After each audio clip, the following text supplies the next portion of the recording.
So we've got Professor Emma Bond, who is, I'm happy to say, a friend of mine, as well as a really good supporter of the Mary Collins Foundation. She has done a lot of our research together with Andy Phippen, also Professor, just making sure I'm giving them the right titles. So Emma is from the University of Suffolk, and Andy is from the University of Bournemouth, or Bournemouth University as it's called. And one of the ways we've tried to approach things in the UK is trying not to criminalise children and young people, and actually look at what we call Outcome 21. Now, again, I don't want to start presenting on their behalf, but what I would like to do is hand over to both Emma and Andy to actually share with you the research that we commissioned them to do and the report they've written as a result of that on Outcome 21. And is that a solution? Is it impactful? Are we actually doing it, really? And I'll leave them to explain the rest of it. Please keep your questions coming in. It's really good, and that we've got plenty of chat to keep going. And I'm going to stop talking now because we are slightly behind time. If I can, and I want to give Andy and Emma space. Andy and Emma, can I hand over to you, please? Thank you very much, Vicky. And yes, thank you for the introduction, and thank you to Elizabeth. Very interesting about what's going on in the US context. As Vicky said, Andy and I have been working actually at opposite ends of the country. Between us, we have got well over 30 years experience of doing research in this area. We've never trodden on each other's academic toes, because Andy is about as far west as you can get and I'm about as far east. What is also interesting, that when we first started doing this research, we were finding really similar patterns. What is also interesting, that more recently our research has moved slightly to the older end, and we are now seeing a lot of these behaviours showing up with our own students in universities. So really, what have we learned in all these decades is that something isn't working. We are still seeing so much of these behaviours. It's interesting, you know, from what Elizabeth said about what's not working in the US. So we're going to look very briefly at what's going on in the UK. Next slide, please, Vicky. Thank you very much. I think what is interesting in the UK, that if you look at the newspaper headlines, you would think that these behaviours were new. Misleading headlines around an epidemic around sharing illicit photos. Certainly from our research, this isn't something new at all. And Elizabeth's research in the US was certainly undertaken quite a while ago as well. So how come we're suddenly looking at this as if this is suddenly some epidemic and we haven't seen these behaviours before? Because we had. Certainly it was part of the conversations that we had with young teenagers quite a while ago. We are seeing some changing patterns, but I think it's also important that when we're thinking about most media and public discourse around this, there's quite a lot of misinformation as well. And, you know, concern, you know, this child of 7, clearly that's a safeguarding issue, not one around criminalisation when we're talking about some of these issues. And certainly in terms of children of that age, it's very rare, yet that's what seems to be getting the media attention at the moment. Could I have the next slide, please, Vicky? Thank you very much. I think in one of the things as well that's really come across with our work with young people themselves is young people don't talk about sexting. They talk about nudes and dick pics. And the term sexting and the terminology that we're using around this actually is hiding a real complexity of young people's behaviour that really isn't helpful when we're trying to unpack this issue and looking at maybe why certain things aren't working. It also hides this key issue around consent. So an image that's being produced and shared between 2 young people consensually in the context of an intimate relationship based on trust. But what about when that trust is broken and the image is then further shared non-consensually? still comes under the same umbrella. What about when an image is produced non-consensually, such as through coercion, peer-to-peer perhaps, or it's been received non-consensually, which is something we don't hear so much about, is actually young people, especially girls, receiving images that actually they didn't ask for. So they're being received non-consensually as well.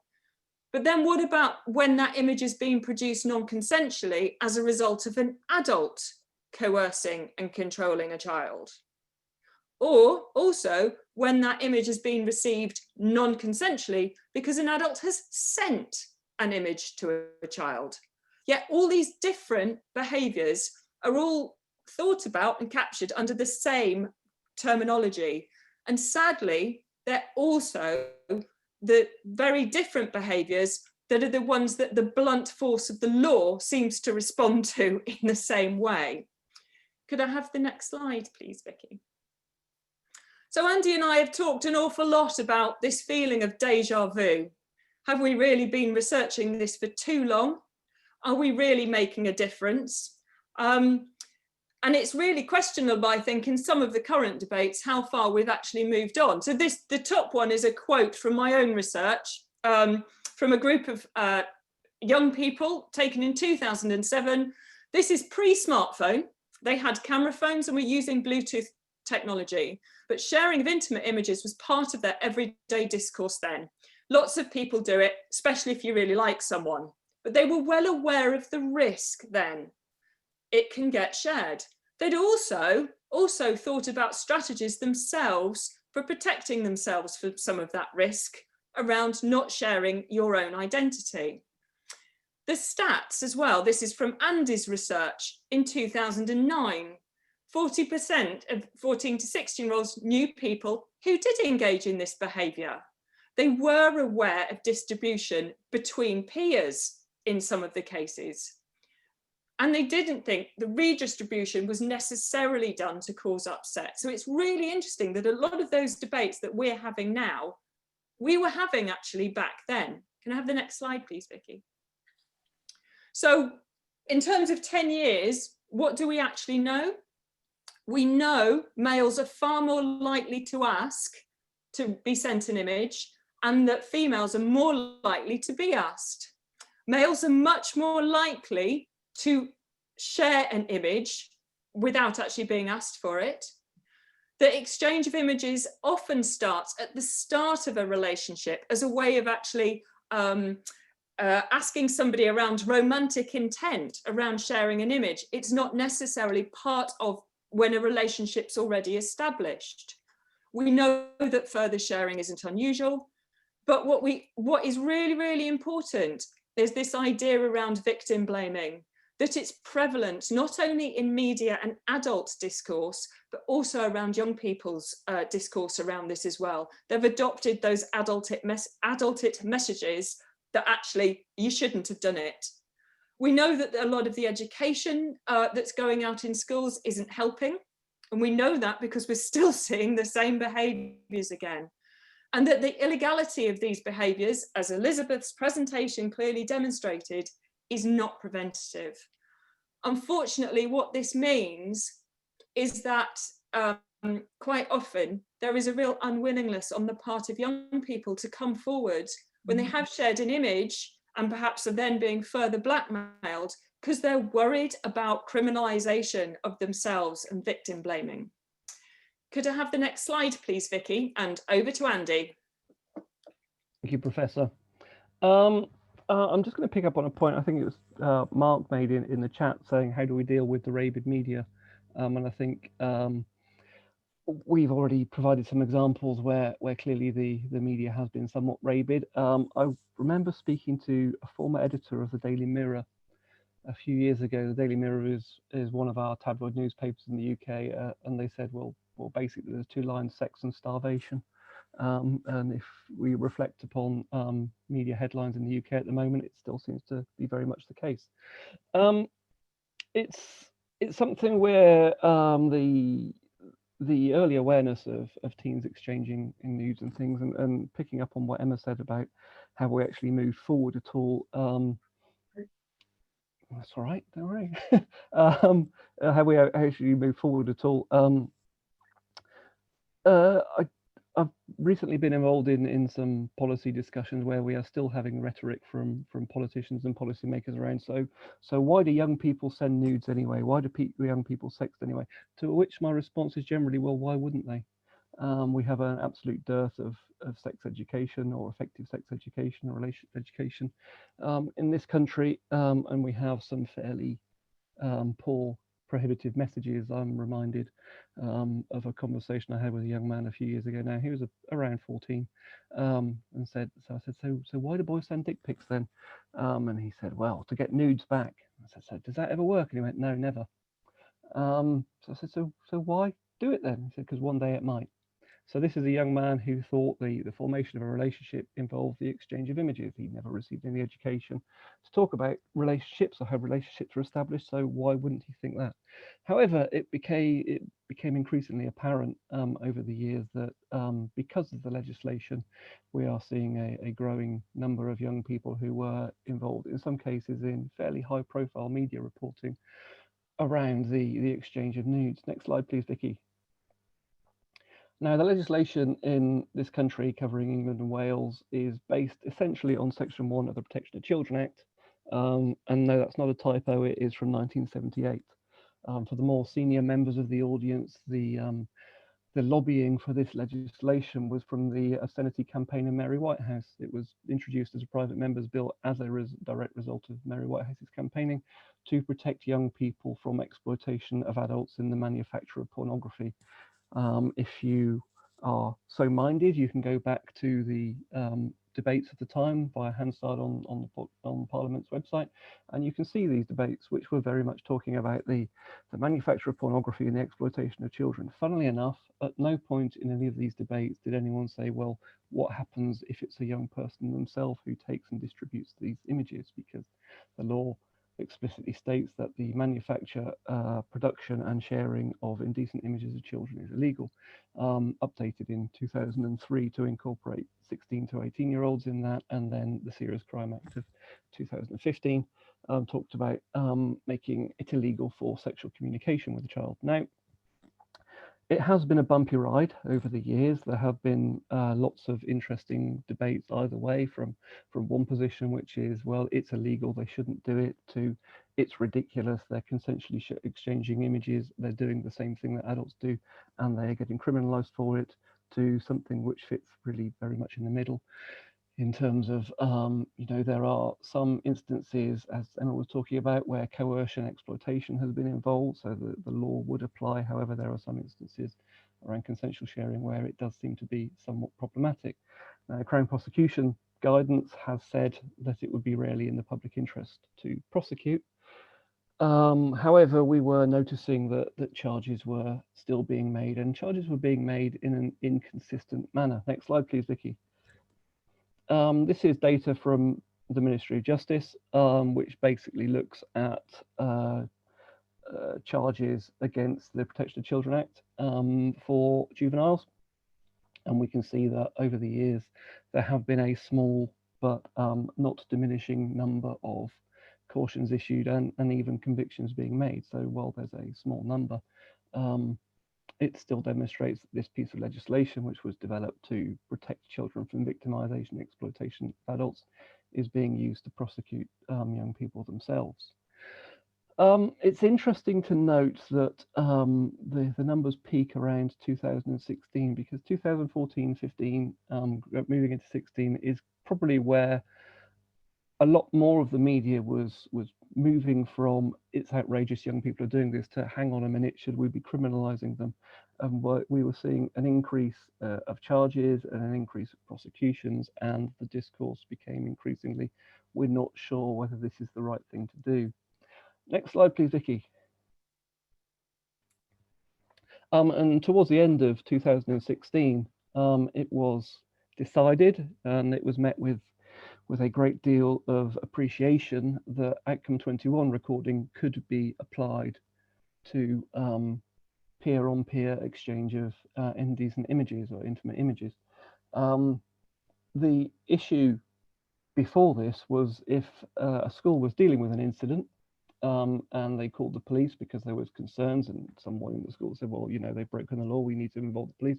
The police response, quite rightly, is that, well, we've had a crime reported, we've investigated, a crime has been committed, it's not down to us to decide whether or not this should proceed, it is a crime, we need to record it as such. Outcome 21 was introduced to allow this to happen, but to not end up with moving forward to charge or to arrest. It's applied no further action, not in the public interest. Not just applied to this piece of legislation, but it certainly was introduced in December 2016 specifically for teen exchange of intimate images. So the guidance was very clearly, if there is no profit motivation, no evidence of exploitation, no evidence of malicious or coercive behaviour, then we can apply an outcome 21 to this. Next slide, please, Vicky. But what became increasingly evident was through discussions with young people, discussions with schools, discussions with safeguarding professionals and similar, was we weren't sure, first of all, the awareness of outcome 21 as a potential output from the reporting of this sort of an incident. We weren't sure how aware police themselves were of this sort of thing. Certainly there have been cases where in one case a school was visited and the officer was saying, you know, a crime has been committed, I have to record it. In other cases they've said, well, what about an outcome 21? In other cases where education professionals have raised the question of an outcome 21 recording, the police officer has said, oh, I'm not aware of that. So with Mary Collins Foundation, we decided to look at this in more detail to see whether there was a definite drop in arrests. Obviously, we could see from the Ministry of Justice data that there was a reduction in charges, because obviously being arrested for, I think, as Elizabeth said, you know, why would we assume they've got the knowledge that this is something that is illegal and something that is something that could result in a criminal record when they're seeing plenty of adults doing this sort of thing as well. So we wanted to sort of explore whether arrests were reducing, and also whether outcome 21 was being applied as an alternative. So we issued a freedom of information request to all police forces in England and Wales. I think from the sort of work that Emma and I do now, we are universally loathed by both FOI officers in police forces and universities, but that's just the nature of the job. We placed in this freedom of information request, you know, can you provide us with details on arrests, and also on outcome 21 recordings for young people below the age of 18, but also below the age of 14, from December 2016, which was when outcome 21 was introduced for these sorts of incidents. Next slide, please, Vicky. Now, the outcome we found was something that very much confirmed our concerns. This is not an exhaustive list. This is just a sample of different force responses. We should state, and it's always important to state, that different forces use different recording systems, and we wouldn't like to directly compare different forces. However, if we look at these in isolation, we can see that, you know, for some forces there is very few arrests and a lot of outcome 21 recording. For some there is very little of either. For some there are a larger number of arrests and an equivalent number of outcome 21 recordings. So we're kind of seeing a concerningly inconsistent picture. Equally, we are seeing for some things, if we're looking at the application of this practice to young people who are under 14. So, you know, if you look at Greater Manchester, an extremely large number of outcome 21s issued for young people under the age of 14. Next slide, please, Vicky. So why is this a concern? So it was very much welcomed at the time as a way to prevent the criminalisation of young people for these sorts of activities. However, it is stated with any Outcome 21 record that in the case of a DBS check in the future, an Outcome 21 recording can still be returned at the discretion of the Chief Constable.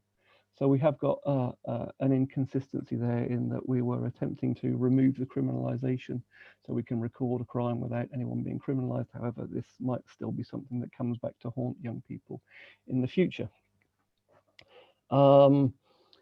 It is very clear that the legislation is old, and it is very clear that the legislation is being applied for a manner in which it was never intended to be done. I have spent probably the last 10 years suggesting that maybe we need new legislation, and I'm generally told that there's no political appetite for this sort of thing, because it would be a very brave politician to say, well, young people are exchanging intimate images with each other, and we need to support them with this. We don't need to criminalize them with this, rather than a more simple political message, which is we don't want young people to do this.